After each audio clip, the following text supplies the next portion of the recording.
lelo awa na kolobela ngo lisusu et pour na kosenga pe implication personnelle ya président de la République na projet wana ya régime sortant ya kokomisa parc national de la Salonga et comme industrie ya énergie na ozonga na likamwana sima pona sikisa pona solution ba congolais le na lobaki conférence nationale souveraine. OK. Yango wana omoni eza état de droit. Président de la République na union sacrée oyo aye et kovandisa état de droit. Yango omoni avant même aza élu président de la République alobaka yango na conférence de presse moko même atoza muninga nanga soko za na problème na justice. Oti akaka mwana ya mboka azala gouverneur nde muteza ko botisa tribalisme makasi. Bazou savon existe même à l'époque ya Mobutu mais que te combataki pour la mégestion ya mboka pour la dictature mais au moins eloko wana unité nationale faut que le président de la République a s'impliqué personnellement pour la Likambwana. Au monde Likambo tout ça manakatanga. Très heureux de vous rencontrer, mesdames et messieurs. Bonjour, bonsoir, tout dépend à l'heure à laquelle que vous nous suivez, les abonnés, les fidèles de Bibi Télévision officielle. Baouno Sobanda Kabiso, Oyo Balingaka, Riben Samba, la réserve de la presse congolaise, Mwana Soukana Bango, Oyo toujours Nazala Soki Naye, Naya, pour nous repasser la bango, actualité, Oyo est vrai, Oyo est fauté, Oyo Naya, ni quoi inventer information. Là, je me rappelle bien, je tiens à saluer mon professeur Jérémy Wawa, qui m'a enseigné les 6 questions de référence journalistiques. Oyo te pèsera bon, ils allaient bien, Nakati ya Masolo, Nabiso, il faut toujours qu'on se réfère à pour ne pas Kobima Libanda. Là, je tiens à saluer mon ami Rolex Mutobo, tolériste de la presse congolaise. Et aujourd'hui, on parle sur l'actualité politique. Je reçois pour vous un analyste politique, chercheur, Nex Longo, Azananga Plateau, le Betani Masolo politique. Nous sommes réalisateur plus Batamba Soko Fungolanga Plateau Solana, invité Nanga Lolo. Bonjour Nex. Bonjour messieurs les journalistes. Bonne santé.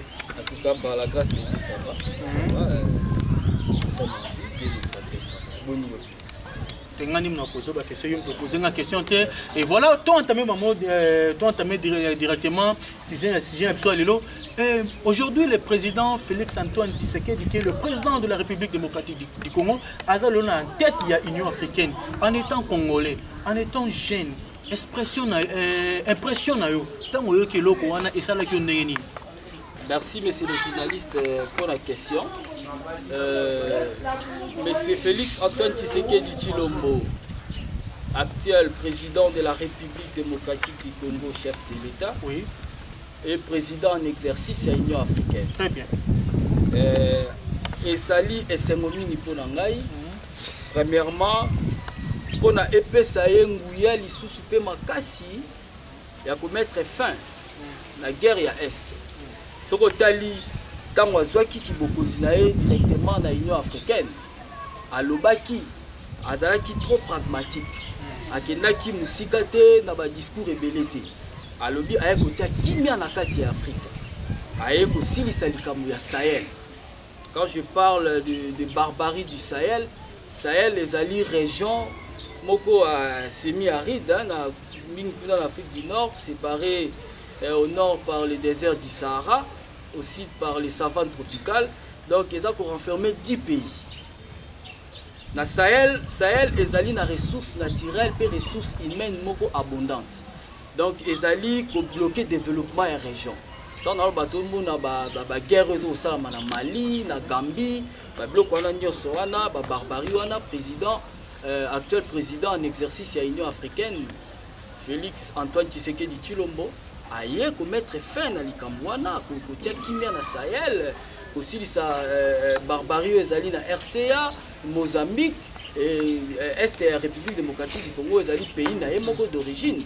Pour tout bisono se éviter Est et République démocratique du Congo, ezali pays na yemoko pour mettre fin à la guerre oya Est, guerre oya Est oyo ebomi batebele.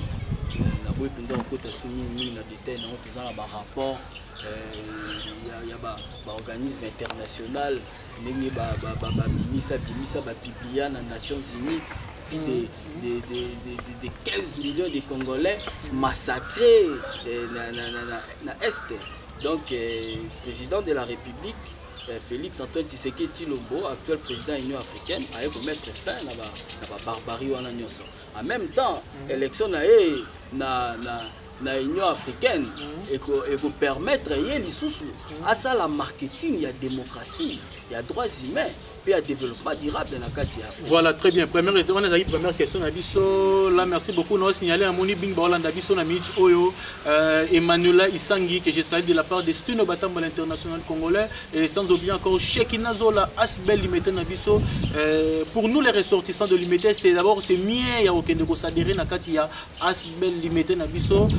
Pour la innovation, c'est qu'à la Katia Limité, qu'on lutte contre la guerre Yamabe, qu'on lutte contre Kuluna, qu'on lutte contre l'insanité, qu'on lutte contre la Katia Limité. Enfin, Limité, ils ont la couleur Yakala, Shekina Zola Asbel Limité Nabiso, Ngariben Samba Nozanakati. Sans oublier encore ma grande sœur qui me suit en direct de l'Europe, Clara Ekaba, je te salue. Là où tu es grande sœur propre, Clara Ekaba, n'a pas besoin de bisous, Clara Ekaba. Deuxième question, docteur, pour notre est-ce que aux hommes on a dit que le président est sous deuxième charge parce qu'aujourd'hui les peuples congolais les amis lobby que non président a commis président de l'Union africaine, mais ce qui se passe chez nous ici au Congo, peuple azolé na nuté, peuple azo se retrouver na nuté.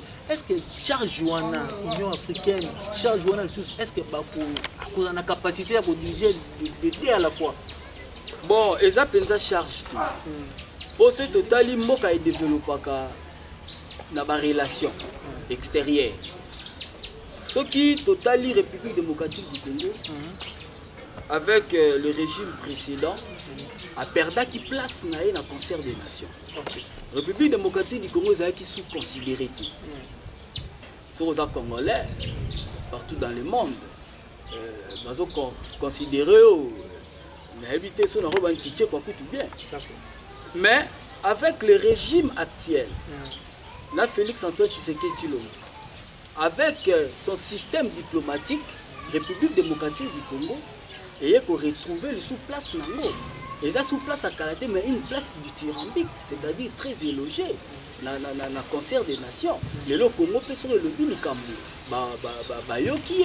mais ils ont sous les Kambouté pour la présidence de la République ou Kamba République démocratique du Congo peut Union africaine. L'Union africaine peut les organisme international au pouvoir nango ezali maintenant nango za rotatif. Tikana rotika aux maloba mingi te po to beta ga discours tende ti yande ko na biso mobutu ninga ko beta na kala mais to kende na ba fait o eza normal. Tango oza ko mona République démocratique du Congo, tango oza ko mona ndenge mboka na biso so kambama. Oza ko mona kuna kimia ezali to toza na tungulu tungono apa na biso na kati mboka. Mais tozaki déjà un problème. Voilà tokoki ko lobate te makambo ezalaki malamu pour le roi de soutenir le pouvoir actuel. Non, nous avons bloqué la coalition oyo tout salaki na bande ko na biso ya FCC. Oui, salaki ke makambo za. Et nous rappelons encore que nous tu es aussi bien que dans la liste mais vous avez moko na kati ya force défensive de l'UDPS. Tout à fait, je suis rapporteur. Vous avez rapporteur na kati ya force défensive, bureau provisoire, il y a force défensive. La force défensive de l'UDPS. Bureau provisoire wana eza bureau mo esalami na assemblée bango moko. Mais tout moi na mboka moko John Kazadi azali coordonnateur, président coordonnateur ndem tazo ko kamba pour remettre ordre na kati ya structure pour organiser l'élection makambo so ezali. Tango omoni makambo sami na kati ya assemblée nationale tozo ngona na bana mo assemblée. Oye bundama ki bitumba na biso mabunda face ya UDPS. Bitumba no moni na kati le leki mona mboka mboso ayi na kati. Sikolo Exode esalami wana entre FCC baike oya FCC ba député na bango bayemba la moko boy na union saki ba kuna bake tango zomona eloko wana baye par volonté na souci ya kosunga mboka du bayende parce que ba bangi pression ba prison de Holanda bango na sima ezama ma prison te ba député ezala ba député ya FCC to ya ensemble to api ba boyinde baza ba marionnette. Comment ba député ba boyi bazala ba pousser bango ba bisa ba tia bango maloba na munoko et bongo liboso bazaki na maloba liboso to bazaki na j'en arrive. D'accord, j'en arrive. Likambo o eluti koleka awa soko tali ba politiciens congolais balingaka ko sala te ceux qui aux alliés sont membres ou bien aux députés na parti moko et qui au commis ko appartenir directement à la partie wana ceux qui peut parti wana azali ko tambola bo elongo banité na mibeko yo faut olandaka parti wana non le travail d'un député c'est de représenter le peuple pour kende ko mema makambu ya peuple na assemblée ko bengisa donc disons que ça la motion contre les membres du gouvernement pour le gouvernement n'a la capacité de répondre. Mais pour nous ngambo ba IFC c'est baza pour les babi que dictature ya niko bota comme on a likambo lobby ya bureau sortant ya honorable Janine Mabunda Lioko. Donc bureau ya Janine ya honorable Janine Mabunda et ben ko sala na ba injonction moko boya ba connivence. Donc c'est-à-dire réunion secrète moko boya batu moko boya. Vous comprenez? Alors, et le Kouanande et Salakité, président de la République, Ameka, Akoka pour booster vision naïti. Hier, Azayaki Moutumo, il y a bonne volonté. Moutatambo, la selon vision, tu peux projet. Mais quand je parle de vision, projet Nyosoana, projet Zali, Zali, oh, Botina Mikanda. Pour la route de Mikanda, il faut organiser. Il faut dans la vision. Mais qui ne l'opé population, il faut organiser. Mais c'est Moukonzambo Kazaï Kokanisaka Kate. A même tapé le lot de la troisième année. Le président de la République ne peut pas travailler seul. Yango Moni, Banomaka, Premier ministre, formateur et gouvernement. Aya Kosala gouvernement, ministre, pour canaliser le programme du président de la République. Pour les programmes, pour la bite précise, pour ça solution, il y a un problème en Congolais. Il y a des gens qui sont bloqués.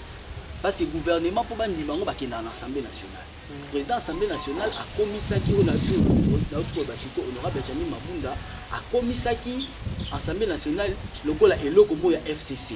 Il y a un moni yena mona mboka Jean-Marc Kabunda. Oaza qui premier vice-président babande koyo kanate. Et ça qui sont intérêt à peuple congolais mais et comment qui intérêt à ba individu il y a connivence moko ya ndenge ça manakati ya IDPS le to mona mbosa ko travailler intérêt à population to ko travailler intérêt à mwana mboka Antoine Tshilombo le président de la République. Bon, et ça peut pour l'intérêt à mwana mboka Félix Antoine Tshilombo te. Félix Antoine Tshilombo a représenté le peuple congolais. Et ça lui pour l'intérêt à peuple congolais en général. Parce que biso vision ya union sacrée sa vision o ezo sala ba kilte ba personnalité biso to le piste ba valeur. Union sacrée aza na objectif mo précis. Pour vendre ça état de droit dans la République démocratique. État de droit c'est-à-dire pays où tout le monde doit respecter la loi. Bokaboni na mona mboka Kabila. Fin coalition bokaboni na mona mboka Kabila, bomoni que non, to meki ko tambola elongo mais na moni que zo simbate quelque part naza bloqué. Et sollicitation ne bo solliciter mona mboka Jean-Pierre Bemba na Moïse Katumbi. Pe ko mona tungulu mona mboka Kabunda lobi jamais. Ba oyo boza ko senga okuna sengi finance, okuna sengi boy na mona ko panzana ki juste après réconciliation. Et là on est passé na kati wana. Bon, faut ba beloko moko monsieur le journaliste la politique ba divergence. Vous avez un monaka, biso da IDPS, les pyramides renversées. C'est la base qui décide. Base. S'il vous plaît. Base. Vous n'avez pas ni dans le bas. Base. Pour ceux qui ont dit que base, ils te décider dans la zone comme beaucoup. Tika na ngala sisa ni nanga. Te koki manga. Na kende ka bongo yo kena mamtuna na. Tango mona mboka kende ko signer nini contrat na kuna na Kabila. Est-ce que base mtatinda ki? Na lobi na yote, base ne mutu apesa ke makoki. Ya ko représenter biso. Non, parce que base ndemtendi makite mwana mboka Félix Antoine Tshilombo akamba biso akeko représenter biso ayoka maema koloba kuna na koloba makuna akei s'il vous plaît nazo répondre yo ne yango nazo ba po yo lobi ke base te Théona Tunio. Yango nazo ke signer accord na Kabila. Est-ce que base mtetinda ki ye? Ya signer accord ni na Kabila. Mais tant qu'on a mettre fin à coalition et à FCC. Coalition Zalité, biso Batou, baza kotala yo. Ça là sincère. Tout à fait. Tantôt 2023 on va poser la candidat. Bon, ezaka oui, vous allez faire candidat. Tant on a posa bae baza kotala yo ko sala passe na bandeli question. Tant au moins na mboka kendaki ko sala coalition na Kabila. Eza base mutetinda ki ye, to ami kendaki na Kamiri.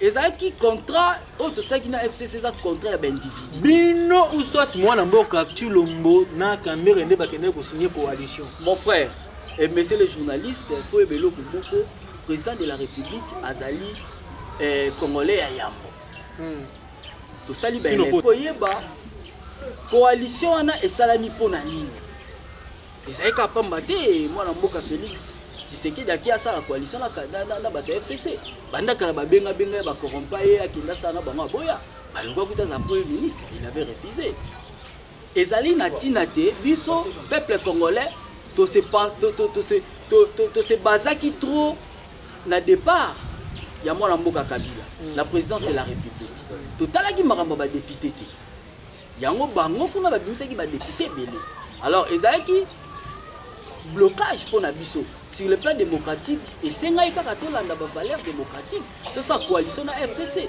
ne yango moni sala et même sur na gouvernement le président de la République a comprendre que bango baza ko empêcher vision naie et marcher. C'est-à-dire programme naie en fait c'est ya retrouver ma solution na ba problème à ba congolais. Yango akati de senga ki kata yango. Et maintenant avec les Jean-Pierre Bemba Moïse Katumbi on dit que non ça va aller au Simba. Le président n'a pas seulement consulté le sénateur Bemba ou l'ex-gouverneur Moïse Katumbi a consulté ba congolais comme banani parce que mon mon mboka Martin Fayulu a refusé bino cette distraction deuxième grossesse mon mboka président Tshilombo na pour la mon mboka Martin Fayulu il faut comprendre que mon mboka Martin Fayulu azali na poussa sa place à mon mboka Tshilombo donc a rolunga jamais koloba malamu oyo ya Tshilombo akoyaki na élection a se réorganiser mon mboka Martin Fayulu mais beaucoup opinion et que non jamais la déclare la vérité des urnes na lobi na yo akomelaki Mousafaki président sortait Union africaine bon tous il a bien atinda lettre na Félix Tshisekedi pour la problème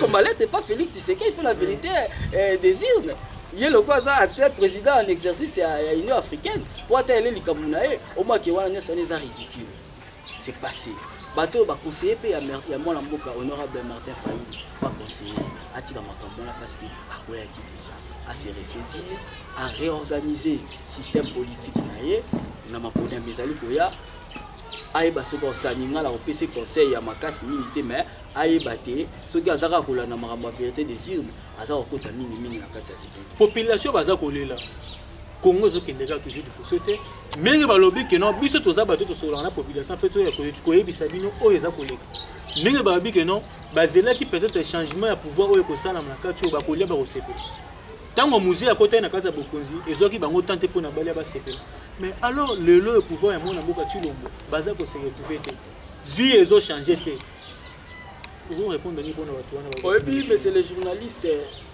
réponse la question pour le peuple congolais se retrouver solution il y a un problème à peuple congolais et mon en a déjà nini yango boye kozala bien makasi solution il y a un problème à peuple congolais et bimaki na schéma autobini schéma 1992 donc schéma oyo bimi ya 1992 oyo bimisaki était Tshisekedi Lumumba premier ministre c'est-à-dire la conférence nationale souveraine très bien.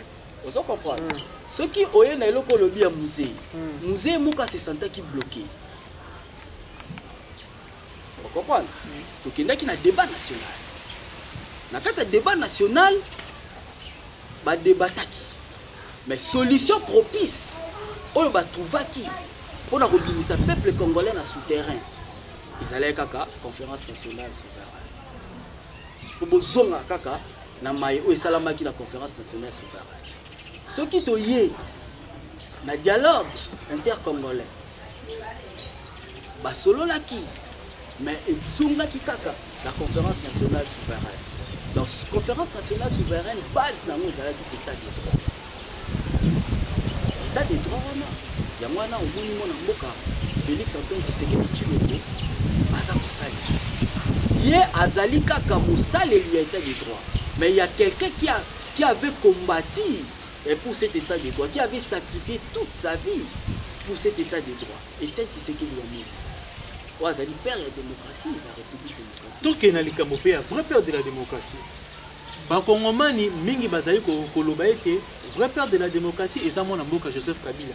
Po ete mwana mboka Joseph Kabila andimi kotika ebonga na pete. Ayokaki elengi ya bokonzi matiki. Voilà, c'est zéro. Na ozonga na likambo na sima pona sikisa pona solution ba congolais c'est na lobaki conférence nationale souveraine OK yango wana omoni eza état de droit président de la République na union sacrée oyole aye et kovandisa état de droit. Yango moni avant même aza élu président de la République alobaka yango na conférence de presse moko même atoza moninga nanga soki oza na problème na justice je ne suis pas yango na état de droit. Donc à travers l'union sacrée ne permettre que l'état de droit evanda positivement moka et banako tambola bo elongo bani problème oyo ya social à ba congolais ezo solution problème sécuritaire ya ba congolais ezo solution les problèmes éducatifs ba université na biso les problèmes sanitaires nous sommes dans un cadre social. Réhabilitation, il y a des infrastructures. On a compris bien que le peuple congolais a un projet pas moko projet déjà en place. Mais ça ceux qui ne comprennent bien, ils ont dit que la chambre non. Le peuple congolais pas si bien dans nzala ozanga mai et mbongo ya gratuité bungi gratuité balagaki biso mais gratuité ma gratuité de l'enseignement faut yeba yango te ezali batu moko ezali connivence moko esalamaki pour faire échouer le président de la République. Ça il faut ba peuple ba congomani nyoso ba yeba. Parce que comment y a mbala moko à faire appliquer article 43. Je crois bien c'est ça l'article de la gratuité de l'enseignement de la Constitution. Bango bazaki na pouvoir. C'est une honte. Je vous le dis. Monsieur les journalistes, c'est une honte. Nous avons quand on a une année à la Bible Fouta, Minerval T, Bible Sali 18 ans. Yango na webisa yo même moi na mboka sénateur Kabila. Jemoka Lobaki, je n'ai même pas dit bon collaborateur. Parce que comprenez qu'il y a kilo à charge au à mema qui ba memisa qui est. Et ça qui passe. La père de la démocratie. Oui. Le vrai père de la démocratie, c'est Tshisekedi Mulumba. Et c'est quoi il y a 13 parlementaires. Mais qui n'a lettre, on a 13 parlementaires. On a qui ouverture la démocratie, je crois, à 52 pages. On va comme là qui président Mobutu, ex-président Azaï. Baninga na enyo semsupe wa basaki na yeba msuba bandina kilit atikala ki yeboko abuni multipartisme koti na mboka abuni pona état de droit biso nso tozaki la domola ki conférence nationale mais tomoni état de droit ay longo état de droit pour instaurer une petite dictature ya Mobutu tikala si ça pour la démontrer que le sénateur Kabila azali père de la démocratie azali moto akimia azali père de la démocratie dans le sens que la démocratie, peuple a la liberté. Liberté, on a fait, et même ma peuple na kobo ya koto sa mibe côté. Mais so azali comme na ya koloba, aloba. Après sa opinion na est tranquille. Mais na régime oyo uti koleka. Mon frère, monsieur le journaliste, il y a eu combien d'assassinats? Quelle démocratie? Floribert Chebea, Nekonayo, journaliste en danger. Lelo Likamunaye Zozonga, Nekonayo journaliste. Pour la nini? Parce que bino presque peu besoin pouvoir. Bino ne bobimisaka, ne makambonga na oloba na obo. Et repanzana pona ozali presse. Chebea, il est où? Bamukendi. Torokoba toujours pour nous surtout dossier à mon amboka Chebea pour nous expliquer bien internaute au bazon de parce que partout je tiens à saluer madame Bibia Bissina qui me suit en direct des États-Unis d'Amérique sans oublier encore mon père Gilles Samba je te salue et Mascot Samba qui me suit en direct de Paris sans oublier encore mon équipe les raïs de la presse congolaise Baby Sakidi Sarah Singa la diva de la presse congolaise sans oublier encore Marthe Folia je te salue presque partout. Toi, tu as mis le système, il y a Pona Makambi, on a vu ce Chebea. Et ça procède à moi, et Bisso Prest Rosa, toujours pour la Voulania, pour tout le cas, vrai vérité, c'est loin de on a vu ce Chebea. tokomi da koshite mpe na mwa suka tokomi da kokede te mwa suka tolobeli vision ya président de la république ya matière environnementale nangi nakende mpona sukisa no yango eza mituna oyibi nga maloba na kati nangi na sukisa yo mpona kotuna oyo ete boye mpona komonela mokonzi ya mboka kongo eki kozela nini na manda mokonzi ya mboka oyo etikali mpe ozongisa osukisa mpe na kotuna oyo vision ya mokonzi ya mboka sur le plan mametali environnemental soki ozomona yango koma. Bon, président de la République, d'abord pour la question opposée à l'IDESO, pour le peuple congolais. Le peuple congolais a la solution à votre problème dans l'union sacrée. D'accord. L'union sacrée, le président de la République a salé en côté pour la boule à parti politique. L'union sacrée, le président de la République a consulté qui va Congolais nyonso. Très bien. Congolais nyonso po ayeba makanisi na bango mpona kotambwisa mboka yango mpe tosenga na président de la république ayeba banani oyo baza capable na kati ya union sacrée mpona kosalela peuple congolais oyo bakoservir peuple congolais bakose servir bango moko. Eh bien mpona matali environnement, d'abord, on a aussi un élément très important parce que ça concerne toute l'Afrique. Vision culturelle, le président de la République, actuel président en exercice, il y a l'Union africaine, à Sengaki, va restituer l'œuvre d'art africaine. L'œuvre d'art, on a vu l'actuel président de l'Union africaine. C'est déjà un acquis. Le peuple africain a ébattu dans le sommet Afrique est démocrate. Il y a la promotion de la démocratie, il y a droits humains et il y a développement durable. Le développement durable, il peut permettre de lutter contre le réchauffement climatique. Le président de la République a affirmé qu'il engagement naé de protéger l'environnement. C'est-à-dire pour que la structure propice pour réduire l'émission de gaz à effet de serre. L'émission de gaz à effet de serre, Ndemutu ezali ko créer problème lelo na kati ya mokili. Ou ezali cause ya réchauffement climatique.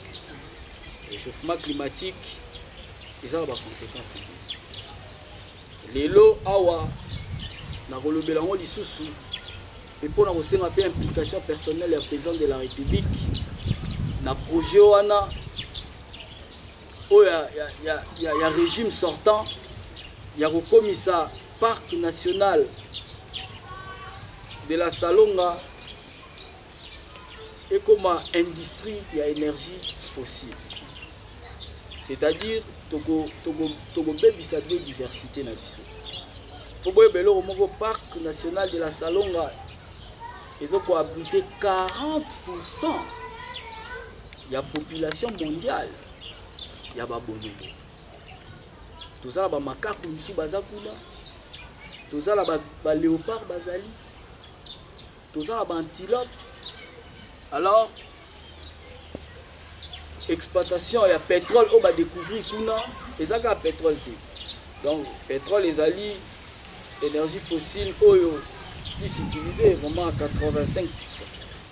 On va découvrir que cuivre, ils ont la carte à part.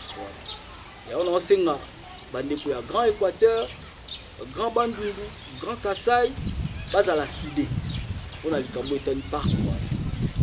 Parc national de la Salonga. Ezali patrimoine mondial. Depuis 1984, UNESCO a fait ça.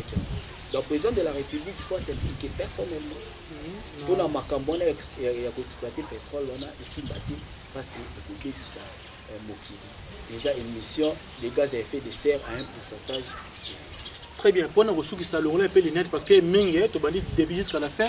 Bazo peu ba mon ayo en face mais on a vraiment un peu bien ma casse pour nous que c'est la dernière question on a posé rôle on net si vous prenez respect maintenant pour le respect il y a internaute parce que oui je dois enlever. D'accord, voilà, bah c'est pas milieu mon et puis dernière question dans les été Congo après avoir passé l'élection 2018 il faut gagner na kata bokabo. Tribalisme, discours il y a tribalisme côté na kata ya na mnogo ya ba congolais.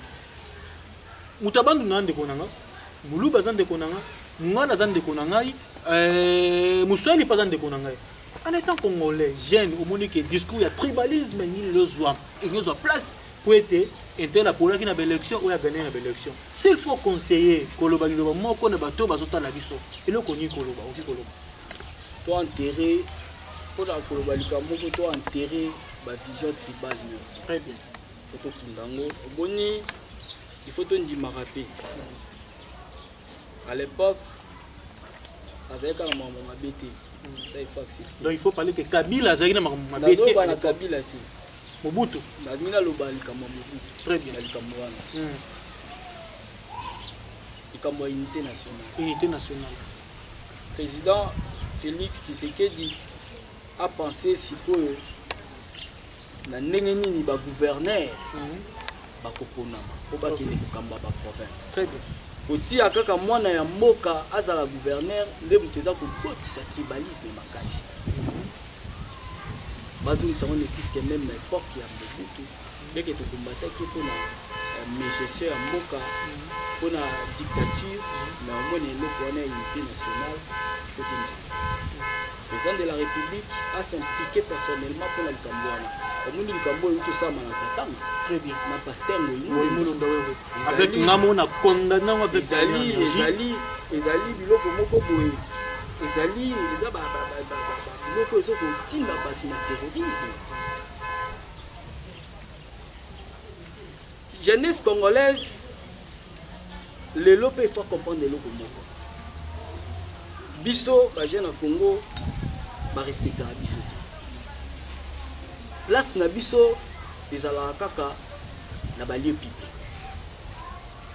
Ceux qui viennent passer meeting na bango ndo mona ke ba zui ba bengi biso. Ba za biso en valeur. Ba bike to za 10 000, 20 000, 15 000 wana. Mais tozo bossa ke biso nde mutu to sala bango ko baza. Au présence na biso na place na bango na ba place ba benga biso ndezo sala te ba kenda ko za ba fonction balela yango ba mbongo allez place où esengi bazo ba décision biso to zate. Jeunesse congolaise a se laissé souffrir te azongisa makanisi na esima aza na prise de conscience place to outil place to za na place to zo kende to se tenir main dans la main to soutenir vision ou union sacrée ou yango nde vision salvatrice il y a peuple congolais. Très bien. S'il faut maintenant, c'est bon? Oui, ça va. S'il faut saluer 2 à 3 personnes pour que tout leur émission le long. Bon, vraiment, nous saluons les Congolais, nous sommes Congolais. Nous allons convoitiser. Nous allons convoitiser pour la richesse. La richesse, c'est un diamant. La richesse, c'est un uranium. Mais la richesse, c'est une richesse. Les lobes ont dérangé, ils sont dans un maïs, ils sont à la rivière, ou bain, ils sont dans la Tchad. La prochaine émission, tu vas faire une presse spéciale. Il y a Makamouana, tu vas faire tout sur la presse. C'est bon pour nous couper sa beauté, nous avons la jeunesse congolaise, grâce à la carte vigilante, tout se tenir main dans la main, tout soutenir le président de la République. Nous avons aussi un IDPS en général, particulièrement Ligue des jeunes, la force défensive.